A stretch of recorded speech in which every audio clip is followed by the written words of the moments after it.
যেমন আমার শ্বশুর আমাকে 3 মাস ধরে নির্যাতন করে, রুমের ভিতরে যে আমার শরীর থেকে মুন্না খেলা দিচ্ছে। আমার ভাসুর ও আমাকে প্রস্তাব দেয়। ওরে লগে থাকছি, আকাম করছি, কুকাম করছি, আমি বিয়া করব। বউ তো কত তোমার বাপে বলে বিয়ে করতে চাচ্ছে, তুমি কি? হ্যাঁ। শ্বশুর বাবার মতো সম্মানীয়, কিন্তু সেই শ্বশুরের বিরুদ্ধেই অভিযোগ করেছেন এক পুত্রবধূ।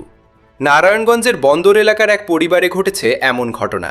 ভুক্তভোগী ওই গৃহবধূ দাবি করেন তার শ্বশুর তার প্রতি কয়েক মাস যাবৎ অস্বাভাবিক আচরণ শুরু করেন, যা একজন শ্বশুর করতে পারেন না। শিকার হয়েছি আমার শ্বশুরের কাছে। যেমন যেমন আমার শ্বশুর আমাকে 3 মাস ধরে নির্যাতন করছে, যে ও আমার সাথে মানে থাকবে, হ্যাঁ বলো। আমার সাথে থাকবে, আমাকে পিছন থেকে জড়ায় ধরে, তারপরে সামনে থেকে জড়ায় ধরে 3 মাস ধরে নির্যাতন করতেছে, যে ও আমার সাথে থাকবে, আমাকে বিয়ে করবে, বিভিন্ন রকম বিভিন্ন লোক দেখায়। তো আমাকে জড়ায় ধরছে। তো আমি হচ্ছে এটা আমার হাজবেন্ডকে জানাই যে আমি 3 মাস ধরে এরকম আব্বু আমার সাথে খারাপ আচরণ করে। ওর ভয়ে আমি বাইরে বের হতে পারি না। আমার হাজবেন্ড বলছে কি যে এটা তো প্রমাণ লাগবে, এটা প্রমাণ ছাড়া তো কাউকে বলতে পারবো না গো। পরে আমার হাজবেন্ড একদিন কিন্তু দেখছে যে ও আমার রুমের ভিতরে যে আমার শরীর থেকে মুন্না ফেলা দিছে। এটা দেখছে বোধ প্রতিবাদ করেনি। প্রথমে বিষয়টি তিনি গুরুত্ব দেননি, কিন্তু পরবর্তীতে যখন ভয়াবহ পরিস্থিতি ধারণ করে তখন এ বিষয়ে মুখ খুলতে বাধ্য হন। দীর্ঘ প্রায় 3 মাস যাবৎ শ্বশুর তাকে বিভিন্ন ধরনের কুপ্রস্তাব দিয়ে আসছেন বলে তার অভিযোগ। এছাড়া তাকে একা পেলেই জড়িয়ে ধরার চেষ্টা করেন এবং নিজে সাথে সম্পর্ক করার আহ্বান জানান। মানে লোভ দেখাই, জমিন লোভ দেখাই, যে আমি জমি রেজিস্ট্রি করে দেবো, তুই আমার সাথে বিয়ে কর। তখন মনে করেন আমার হাজবেন্ডকে আমি জানাই। আপনার শ্বশুরের পরিচয়টা জানতে আগে। শ্বশুর নাম রাতুল কি? ইসলাম। আপনার বাসা? আমার বাসা কুষ্টিয়া, আর শ্বশুরের বাসাটা কোন জায়গায়? ওর বাসা হয়েছে জাঙ্গাল। জানো না? হাজবেন্ডের নাম? এটার কি, এটার কোনো বিচার নাই। আমি সবার কাছে বিচার চেয়েছি, কিন্তু এই বিচার আমাকে কেউ দেয় নাই। আচ্ছা, আমরা যে বিষয়টা জানতে চাচ্ছি, হ্যাঁ, যে আপনার শ্বশুর আপনাকে ধর্ষণ চেষ্টা করেছে কিনা। চেষ্টা করছে। এমনকি জমি সম্পত্তির লোভ দেখিয়ে ছেলেকে ছেড়ে তাকে বিয়ে করার প্রলোভন দেখান বলেও পুত্রবধূর অভিযোগ। বিষয়টি তিনি তার স্বামীকে জানালেও তিনি তার স্ত্রীকে সন্দেহ করেন। উল্টো তাকে দোষারোপ করেন মিথ্যা বলার জন্য। প্রথমে বিষয়টি কেউই বিশ্বাস করতে পারেনি, এমনকি তার স্বামী ও এ ব্যাপার কোনো পদক্ষেপ না নিয়ে উল্টো তার স্ত্রীকে শাসিয়েছেন বলে তার অভিযোগ। একজনের কথা বললেন শাহজাহান, আপনি কি হয়? ও আমার ভাসুর, ও আমাকে প্রস্তাব দেয়। ওর দুইটা বউ আছে, একটা ইটখোলার থেকে নিয়ে এসছে, আর একটা যে বাড়ির পাশে। হ্যাঁ, সেও কি আপনাকে প্রস্তাব দিত? হ্যাঁ, মানে ও আমার এই যে রেকর্ডিং এ জড়াজড়ি করতে নিছে। সাউন্ড। এই যে দেখেন রেকর্ড আছে, প্রমাণ আছে, সব কিছু করতে করতে একদিন মনে করেন যে আবার লাস্ট যেদিন, সেদিন আমাকে জড়ায় ধরছে। জড়ায় ধরে টাইম না, মানে আমার সাথে হেনস্থ করতেছে, মানে আমার সাথে থাকবে।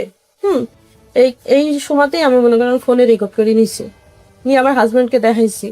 আমার হাজবেন্ড শুনে এটা প্রতিবাদ করছে। প্রতিবাদ করার পরে আমার হাজবেন্ড ওর অফিসে গেছে। এটা আমার লাস্ট প্রমাণ।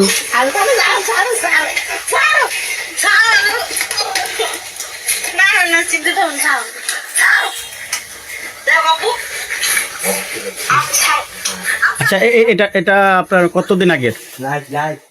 পরে একদিন শ্বশুরের আপত্তিকর আচরণের কিছু অংশ গোপনে মোবাইলে ধারণ করে ফেলে।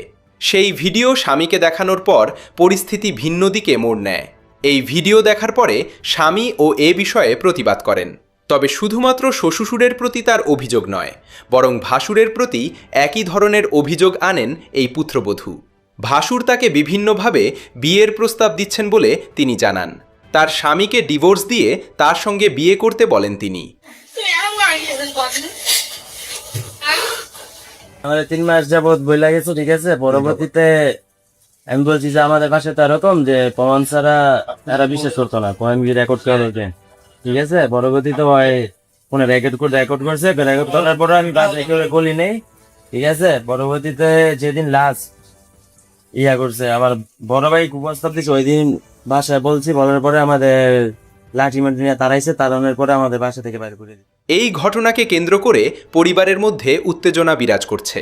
ঘটনাটি আশেপাশের এলাকায় ছড়িয়ে পড়লে পরিস্থিতি আরও উত্তপ্ত হয়ে ওঠে। পরবর্তীতে স্থানীয় গণ্যমান্য ব্যক্তিদের উপস্থিতিতে এই ব্যাপারে সালিশ করা হয়। আমার হাজবেন্ড আমাকে তালা মেরে রেখে যেত রুমের ভিতরে, মানে 24 ঘন্টা আমার তালা মেরে রেখে যেত। আমি বাথরুম করতাম ঘরের ভিতরে, আমি সবকিছু ঘরের ভিতরে করতাম, ওর ভয়ে বের হইতে পারতাম না। পরবর্তীতে আমরা ভাড়া এসে পড়ছি, আসার পরও আমার বড় বোনরে দিয়া ফোন দিয়া বলে যে তুই বিচার নালিশ বসাইলে বিচারে বলবো যে তোর বউ লগে থাকছি, আকাম করছি, কুকাম করছি, আমি বিয়া করবো, তখন তুই কি করবি? কে বলে এটা? এটা আমার বাপে বলে, সিরাজুল। তোমার বাপের নিজেই করতেছে তোমার ওয়াইফ। হ্যাঁ, আমার বাপে ডাইরেক্ট বলতেছে কয় তুই বিচার নালিশ বসাইলে বলবো যে আমি বিয়া করবো। তোমার বউ তো বলতেছে তোমার বাপে বলে বিয়ে করতে চাচ্ছে, তুমি কি? হ্যাঁ, হ্যাঁ, এটা তো বিয়ে তো করছে, সেটা ফোনে বলছে। কিন্তু তাতে কোনো কাজ হয়নি। উল্টো তাকেই বিভিন্নভাবে হুমকি দেওয়া হচ্ছে শ্বশুর এবং ভাসুরের পক্ষ থেকে। এমনকি তার স্বামীকে বিভিন্নভাবে অনাকাঙ্ক্ষিত পরিস্থিতির মুখোমুখি হতে হয়েছে। ভয় ভীতি দেখানো ছাড়া প্রাণ নাশের হুমকি দেওয়া হয়েছে। সম্পূর্ণ সত্যতা তোমার সম্পূর্ণ তো। আর আমার এই যে ডয়ার ভাইয়া 90,000 টাকা নিয়েছে, এক বড়ি স্বর্ণ গয়না লুটপাট করেছে। আচ্ছা, যে ভাই শুনেন, যেহেতু আপনার বাবা আপন বাবা, হ্যাঁ আপনার আপন বাবা আপনার ওয়াইফকে, হ্যাঁ আপনার বউকে সে দীর্ঘদিন যাবত ধর্ষণের চেষ্টা চালাচ্ছে বা তাকে যৌন নির্যাতন করে আসছে, সেক্ষেত্রে আপনার বাবার আপনি বিচার চান কিনা? হ্যাঁ, বিচার চাইতো এটা। কারণ আমাদের বাড়ির যে 6 ভাই হারা সবাই মানে আমার বাপের পক্ষে, এই কারণে নাইলে আমার বাপের বিচার এতদিন হইতো, এই কারণে বাপের বিচার হইতেছে না। ঠিক আছে ভাই, আপনি কিন্তু আপনার বাপের বিরুদ্ধে কথা বলতেছেন, শিখাবার কথা বলছেন, কারো শিখাই না কথা না তো ভাই। সেটাই না কথা। আপনি থানায় অভিযোগ করে চিন্তা আছে এখানে? থানায় অভিযোগ করছি, পরবর্তীতে এই যে ওরা আবার উল্টা অভিযোগে আমার নামে দিতেছে যে আমি বেলে সাইকো হয়ে গেছি, এরকম এরা মানে সরাইতেছে গ্রামে। অপরদিকে শ্বশুর এবং ভাসুরের এই অভিযোগের ব্যাপারে কোনো বক্তব্য পাওয়া যায়নি। তাই ঘটনাটি মিথ্যা কিংবা সত্য তা যাচাই করা সম্ভব হয়নি। তবে সালিশি বৈঠকের তথ্য অনুসারে শ্বশুরের বিষয়টি পুরোপুরি সত্য। আমাকে ও তারছে মারবে, আমার শ্বশুর আর হচ্ছে যে এই কি শাহজাহান আমার ভাসুর, কিন্তু ওরা আমাকে তারবে মারবে। এমনও বলছে যে তুই যদি এই কথা বাবুকে জানাস তাহলে আমি তো বস্তাবন্দি করে মারবো, মেরিবল বললো ছেলে নিয়ে ভেঙে গেছে। আচ্ছা আপু, এখন আমরা জানতে চাচ্ছি আসলে প্রশাসনের কাছে আপনারা কি চান? আমি চাই যে আমাকে এরকম হয়রানি করছে, আমাকে ধর্ষণের চেষ্টা করছে। নিজের শ্বশুর মানে নিজের বাপ হয়ে যত মানে নিজের শ্বশুর তো বাপের তুলনায় না, দ্বিতীয় বাপ, কিন্তু ও নিজের মেয়ের জায়গা আমি পাই নাই। তবে ভাসুরের ব্যাপারে অভিযোগে এখনও কোনো নিষ্পত্তি করা হয়নি। এ ব্যাপারে এলাকাবাসী ঘটনার সুষ্ঠু তদন্ত ও বিচার দাবি করেছেন। আমি এটার বিচার চাই। দীর্ঘদিন যাবত সে ধর্ষণের চেষ্টা চালাতো, পুরো 3 মাস। আপনার বিয়ে হয়েছে কত দিন? 5 বছর। 3 মাস যাবত ওর ভয়ে আমি ভাড়া থাকতাম, মানে 4 বছরে আমি ভাড়া আসছে, এখানে 5 মাস হয়েছে। তারা বলছেন এ ঘটনা যদি এখানেই না থামানো হয় তবে ভবিষ্যতে এই ঘটনা আরও বড় ঘটনার জন্ম দিতে পারে। এলাকাবাসীর সহ স্থানীয়দের প্রত্যাশা সুস্থ তদন্তের মাধ্যমে দোষীকে চিহ্নিত করা হবে এবং আইনের আওতায় নিয়ে আসা হবে।